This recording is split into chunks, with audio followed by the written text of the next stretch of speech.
You're listening to the CyberWire Network, powered by N2K.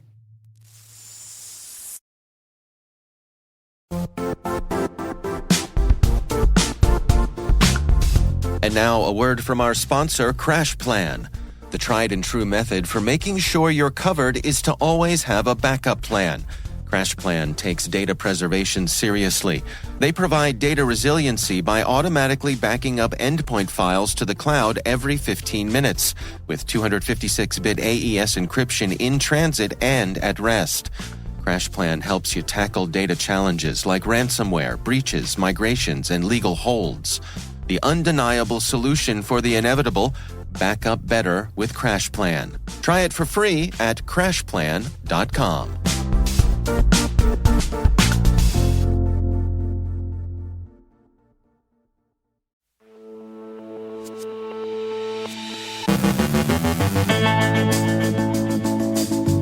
A Chinese threat actor hits U.S. organizations with a Microsoft Cloud exploit. Open source tools allow threat actors to exploit a loophole in Microsoft's kernel driver authentication procedures. A Rom-Com update. Beamer phishbait, email extortion attacks, and digital blackmail. A new report concludes companies allowing personal employee devices on their network are opening themselves to attack. Tim Starks from The Washington Post looks at Microsoft's recent woes.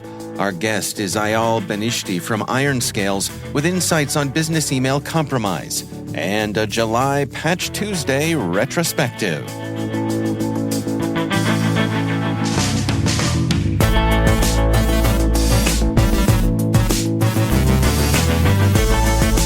I'm Dave Bittner with your CyberWire Intel briefing for Wednesday, July 12th, 2023.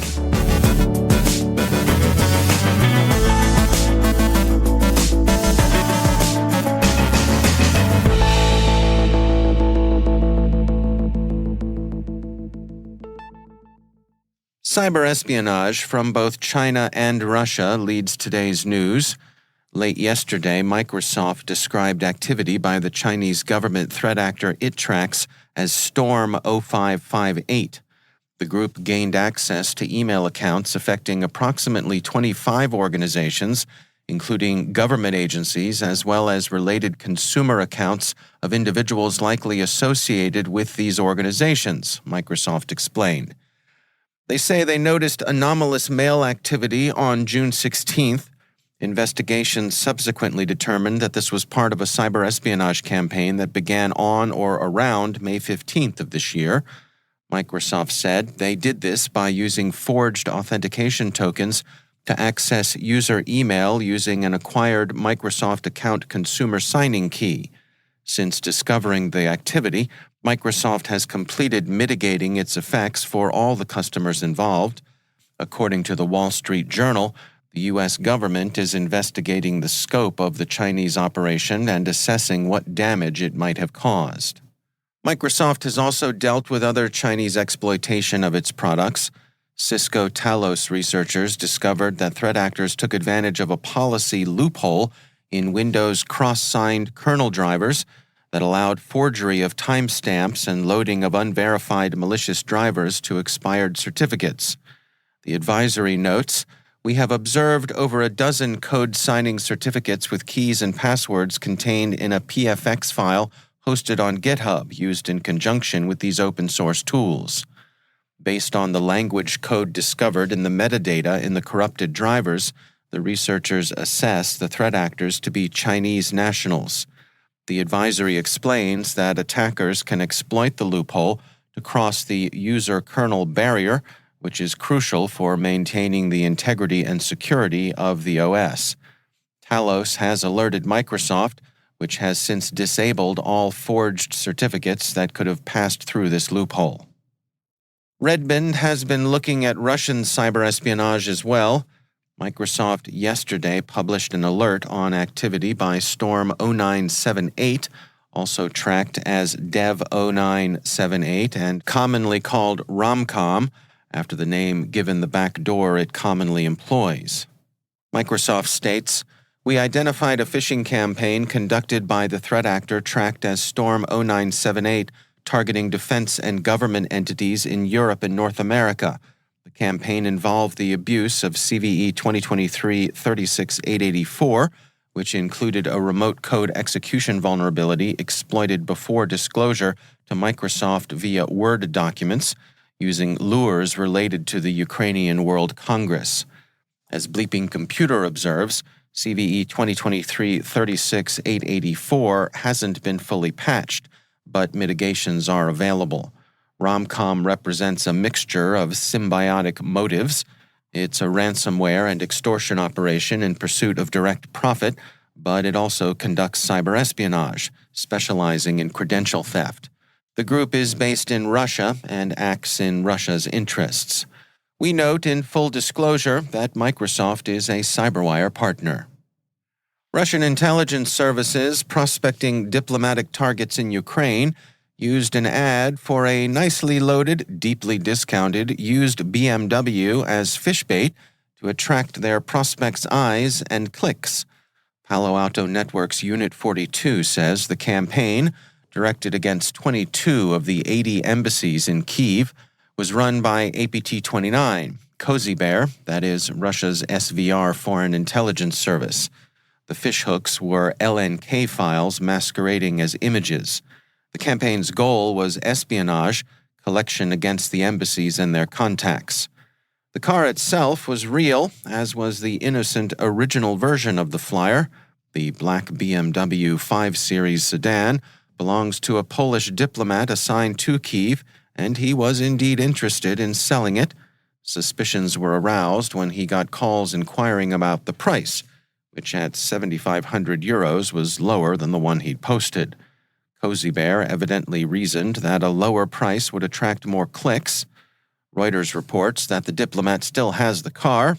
He'll try to sell it when he gets back to Poland, stating, "After this situation, I don't want to have any more problems."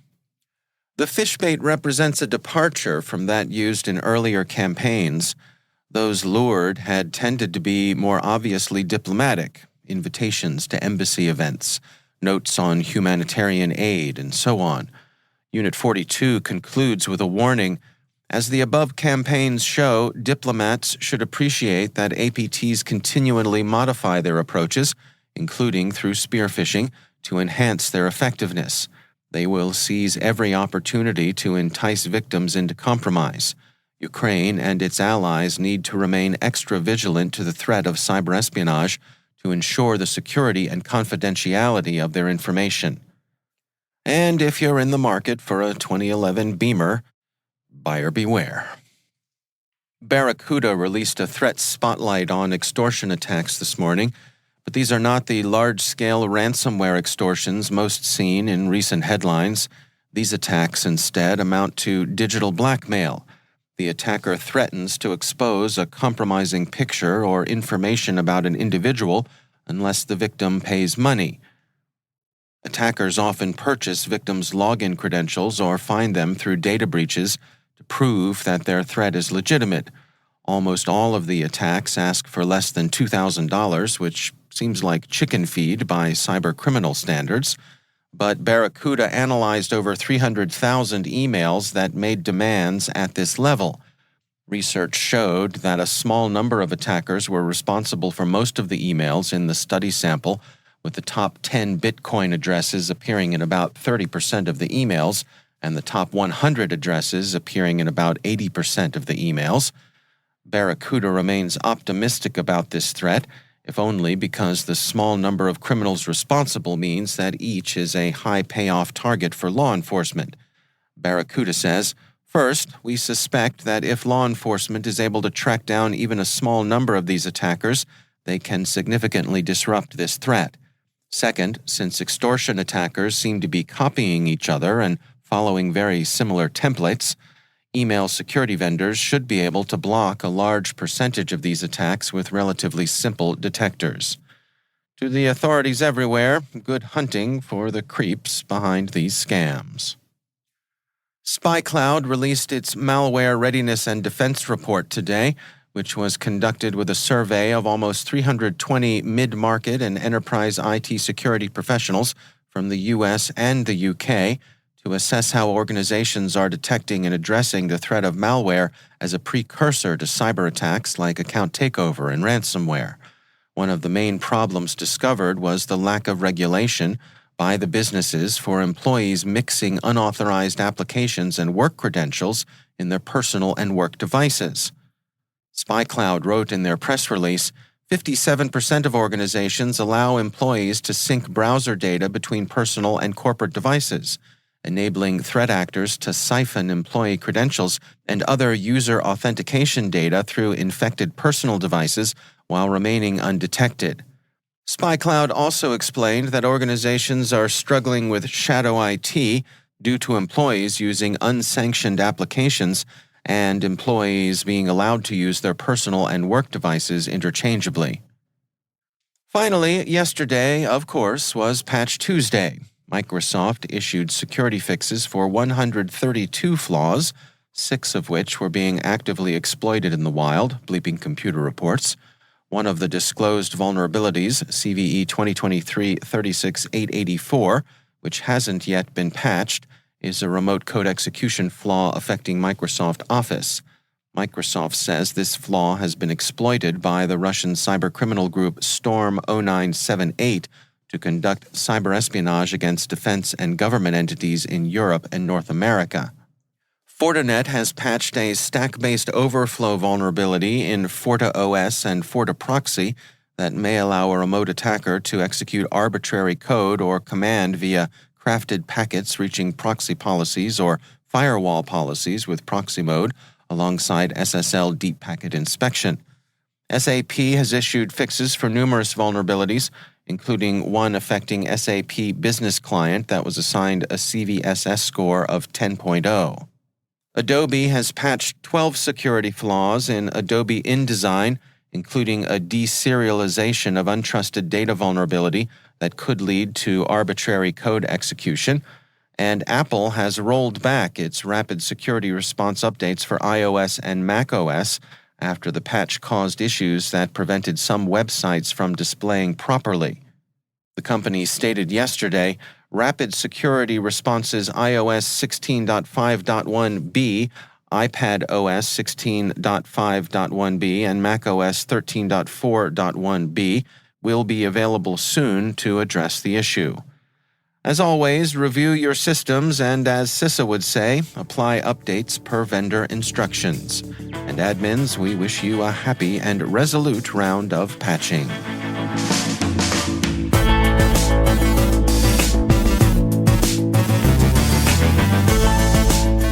Coming up after the break, Tim Starks from The Washington Post looks at Microsoft's recent woes. Our guest is Ayal Benishti from Iron Scales with insights on business email compromise. Stay with us.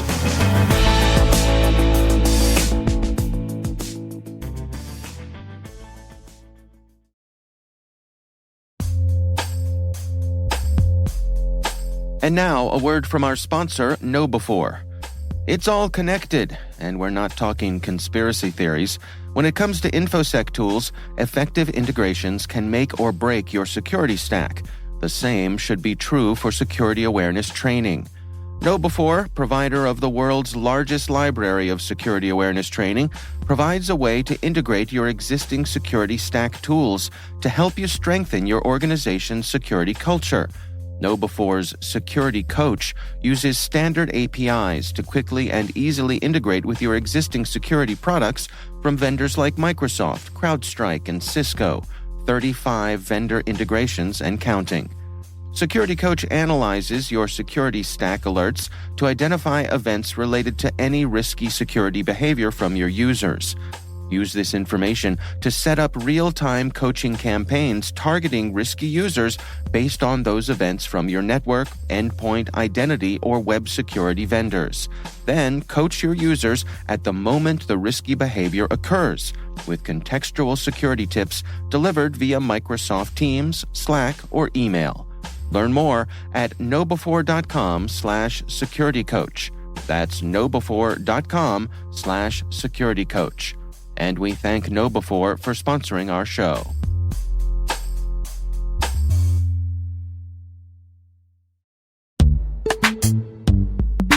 And now, a word from our sponsor, Syntiot.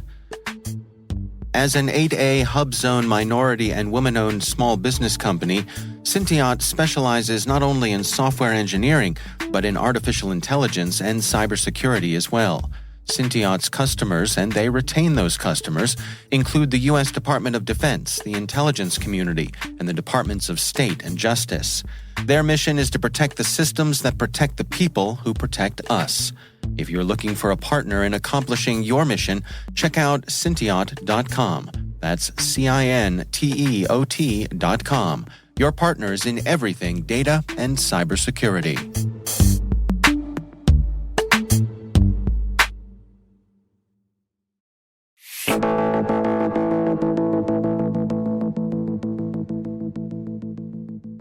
Eyal Benishti is CEO of email security platform IronScales. They recently published their first threat index report, and one of the topics covered is business email compromise. I asked Eyal Benishti for the details. So I think the increase in BC was very interesting. As a matter of fact, and this is something that I tend to kind of mention when speaking with CISOs and other professionals. What we see is that for the first time, BC basically eclipsed ransomware and becoming even a bigger problem than it used to be. And what sort of options are available to folks to put in place to better protect themselves from business email compromise? So to protect against business email compromise, companies need something that is more behavioral in nature in order to understand, and again, in most cases, BC are emails to appears to come from someone or something that you already know. So it will come from a colleague, whether someone you are working with, or some of the vendors that you're working with, or some type of service that is familiar to you.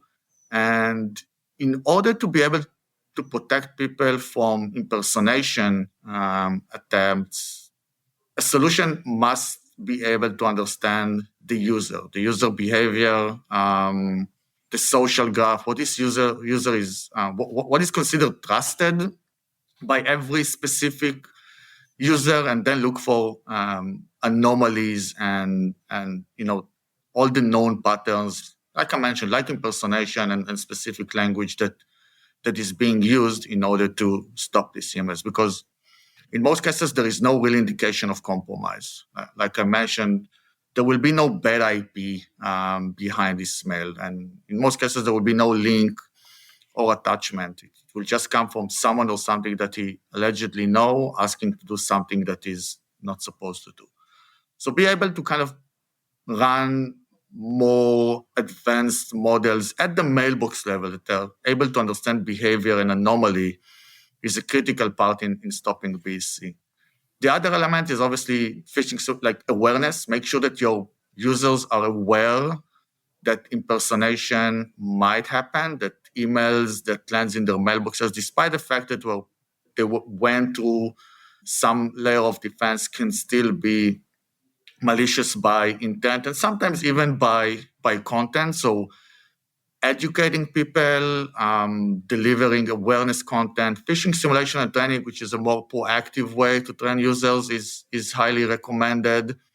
And basically build a culture of people that know that they are part of the solution and they're expected to report on things that seems a little bit fishy in their environment, because when people are reporting on something that looks suspicious, then we have a chance and we can do something about it, especially if the organization is equipped with an automated solution that can streamline anything from investigating things that people find suspicious to the point that we can even go and claw it back from all the affected mailboxes. And when you have this type of culture and when you have this type of solutions that can help automate and remediate things that are slipping through protection layers, then you can have a much, much better multi-layer type of defense against BC and malicious emails. One of the things that caught my eye in the report was how many of the threats are what you describe as unknown. These are novel threats, things that haven't been seen before. How do folks defend against that? If something is new, is this again looking for behavioral defenses here? We can detect against known threats by having a good threat intel and protection-based solution that can stop what is known to be bad. We can have AI and anomaly detection against the things that not necessarily known to be bad, but are bad by context, so coming with some bad intent and attempting to impersonate something that we know, like we mentioned. They follow a specific pattern. We call them the known unknowns. And in order to detect the unknown unknowns, organizations really need to kind of adopt a real-time threat intelligence gathering, which in our view can only achieved by, at the end of the day, crowdsource this whole effort of detecting what is slipping to threat intelligence and AI models. And again, it's back to the user that we spoke about. How do you train your users to report these kinds of emails? How do you equip security team with automated tools that help them to quickly investigate or are automatically investigating and remediating these type of emails? And then how do you take it even one level up and provide organizations with a tool that actually allow them to collaborate with each other in real time and help them be aware to the fact that they are not the first one to deal with this type of email or incidents, and other companies have already made a decision or passed a verdict about a similar type of email that they probably want to do the same. So at the end of the day, in order to be able to detect the unknown unknowns or the 0 days in our world, organizations really need to adopt a continuous AI approach. How do you build or how do you adopt an AI solution that can continuously learn about new threats all the time in real time? Because when we talk about machine learning and AI, they are just as good as the data that we feed into them. So if I feed a model with yesterday's data, no matter how great the model is, its ability to predict something that it never seen before is close to zero. On the other hand, if I have online models that are constantly learning, and not just learning based on raw data and metadata, but they're learning from human beings, kind of interacting with them and pushing new type of intelligence in real time, then we have a more continuous type of AI approach that can constantly learn and close the feedback loop and be able to detect new trends, sometimes even in seconds, and stay as close as possible to what is trending out there. There are millions of new phishing emails that are being created on a daily basis. We're expecting these numbers to grow significantly, again, with all the ChatGPT and AI, generative AI that we're seeing out there.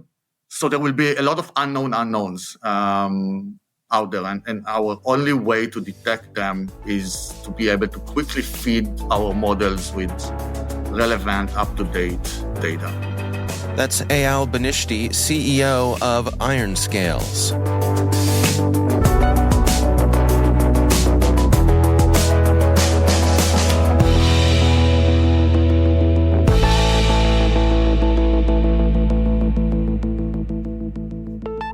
It is always my pleasure to welcome back to the show Tim Starks. He is the author of the Cybersecurity 202 at the Washington Post. Tim, great to have you back. Yes, great to be back. As we are recording here today, there are a couple of developments related to Microsoft that you've been covering and some of your colleagues at the Post have been covering as well. What's going on here, Tim? So I think the bigger development, not that the other one is small, is from a story that my colleagues Alan Nakashima, Joseph Menn, and Shane Harris wrote up today. That is quite the all-star lineup. Those are, Shane Harris is one of the guys I followed his early reporting on cyber and was like, that's great. I'd love to do what he does. Alan Nakashima is my favorite reporter, and Joseph Menn is just one of the really great cyber reporters out there too. So they broke a story about how Chinese hackers have used this vulnerability in Microsoft's cloud that has allowed them to target U.S. government email accounts. Microsoft itself says that there are only 25 organizations that this has affected, but it does include government agencies. The FBI is looking into it. It doesn't look like Pentagon intelligence or military email accounts are affected. So we're still learning about this one. It's the latest in a line of Microsoft issues where the U.S. government has been affected. SolarWinds was one of the biggest ones, obviously, because Right. that was part of that a Microsoft vulnerability. So this is another problem with Microsoft coming up and being a part of an espionage campaign. This is apparently again from China. I saw some interesting commentary. Folks were saying that Microsoft did the sort of the equivalent of a Friday afternoon news dump on a Tuesday afternoon by sort of a quiet blog post about this. And I suppose they were obligated to reveal this because the government was involved? I think so. I mean, certainly they would have been aware that some potential news stories were about to come out about it. So Yeah. first, if they knew we were writing about it, they would have been obligated. And our story came out at, I think, 1 a.m. So it's not terribly surprising that they did it when they did. Perhaps they could have done it earlier, but at a certain point they had to have done it. Yeah. And what's the story that you covered in the 202, also Microsoft related? Yeah, so this was something that Microsoft had talked about earlier in the day, where there's a Russian group called Romcom. I like that name a lot, by the way. Mm-hmm. Romantic comedies are a great organization to imitate. Anyway, this is a campaign where Windows was again exploited. There were unpatched bug in Windows and Office products. They are working to address that flaw, and this campaign is going after apparently NATO targets. So there's the summit in Lithuania that's happening, and BlackBerry had some research on this that they came out with, and they apparently are Romcom is impersonating Ukrainian organization. That's obviously ongoing Russia-Ukraine cyber hostilities that are all taking center stage in the NATO summit now, but also there's this sort of side campaign of issues that are coming up in cyberspace related to NATO. Yeah. To what degree is Microsoft sort of taking it on the chin for these vulnerabilities, or is this something that could happen to anybody, or are they getting more than their share of criticism here? It is certainly something that can happen to anybody, but there are two things that are of note here. One, Microsoft is so massive; they're such a part of everybody's daily email. They're such a part of all those Office products that they're going to be a juicy target that anybody who's a hacker is going to want to go after. Right. But they do have a history of not maybe doing as good a job of taking care of these things as people think they ought to. You can talk about Apple's security compared to Microsoft. That's always been a point of comparison. Apple seems to do a better job overall, but they're also just not quite as widespread. So I think it's a mix of both, that they're just omnipresent in a way that nobody else is, and also that there is a track record here that suggests that they could be doing better than they are. Yeah, it's complicated, right? Yeah. I mean, not to give Microsoft a free pass, but I mean, it's certainly interesting to analyze, these things. As you say, they are a big, juicy target, but at the same time, they got a responsibility to look after these things. Yeah, they have such a unique position in the ecosystem, if you'll allow me to use a sort of stupid jargony term. Yeah. They also make a lot of money off of security, doing security, and I wrote an article a couple of years back about how they are. I think the best quote in the story was, Microsoft is both part of the problem and part of the solution. Right. And if you look at how much work they do on security and how many things they reveal about what's going on in cyberspace, not just about what's going on with their own company, but also what's going on with threat actors, they've made some pretty big revelations about what's happening in the cybersecurity world and the hacking world, where if I think I wrote the comparison I had at the time was that they have powers that are in some ways superior to the federal governments or certain federal government agencies anyway. They don't have the ability to punish hackers, but they have research capabilities and they have access to resources that are unparalleled in certain ways. Yeah. I remember that, this is years ago when Microsoft was on a bit of a tear of buying up some, antivirus companies. One, yeah. Right. And there was some raised eyebrows of the joke was that they're the problem and the solution. Right?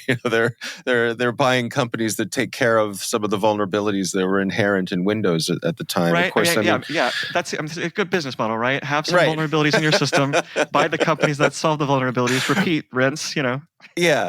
I mean, it's practically an old chestnut, and I think perhaps at this point not entirely fair, but it certainly was a criticism at the time.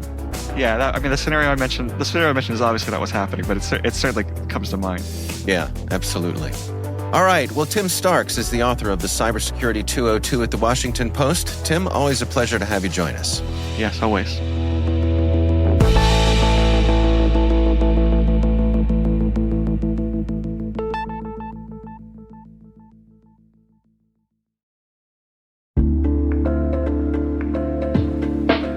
And now, a word from our sponsor, SpyCloud, the cybercrime analytics leader. SpyCloud disrupts cybercrime by telling you what criminals know about your business and your customers, so you can take action to prevent ransomware, session hijacking, account takeover, and online fraud. SpyCloud constantly recaptures and analyzes new data from the criminal underground, including credentials, session cookies, and PII siphoned from malware-infected devices. With knowledge of the specific exposed data criminals have in hand from InfoStealer malware on managed and unmanaged devices, security teams can respond with a more efficient and effective process called post-infection remediation that fits seamlessly into existing incident response frameworks. Get SpyCloud's post-infection remediation guide outlining the 7 steps for preventing a malware infection from becoming a full-blown ransomware incident. Visit spycloud.com/cyberwire. That's spycloud.com/cyberwire. And we thank SpyCloud for sponsoring our show.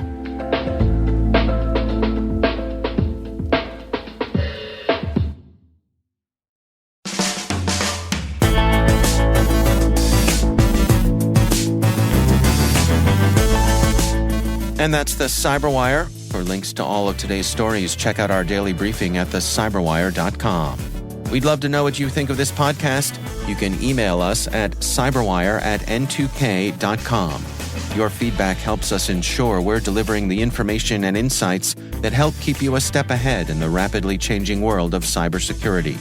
We're privileged that N2K and podcasts like the CyberWire are part of the daily intelligence routine of many of the most influential leaders and operators in the public and private sector, as well as the critical security teams supporting the Fortune 500 and many of the world's preeminent intelligence and law enforcement agencies.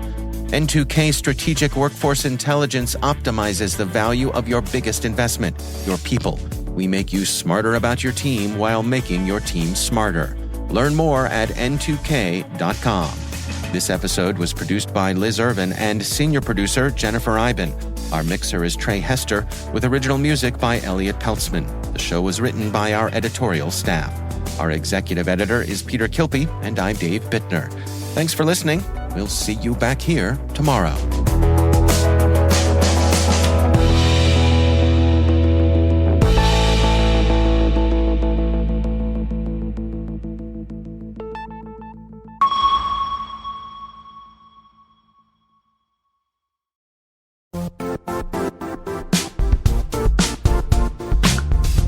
Expel knows security isn't a checkbox.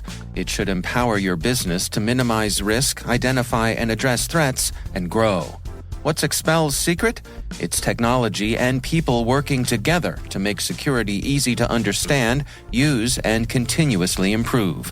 Powered by their security operations platform, Expel offers managed detection and response, vulnerability prioritization, phishing, and threat hunting. It's security that makes sense. Learn more about Expel, hear what customers say about the visibility and fast outcomes they get, or request a free trial at expel.com/cyberwire.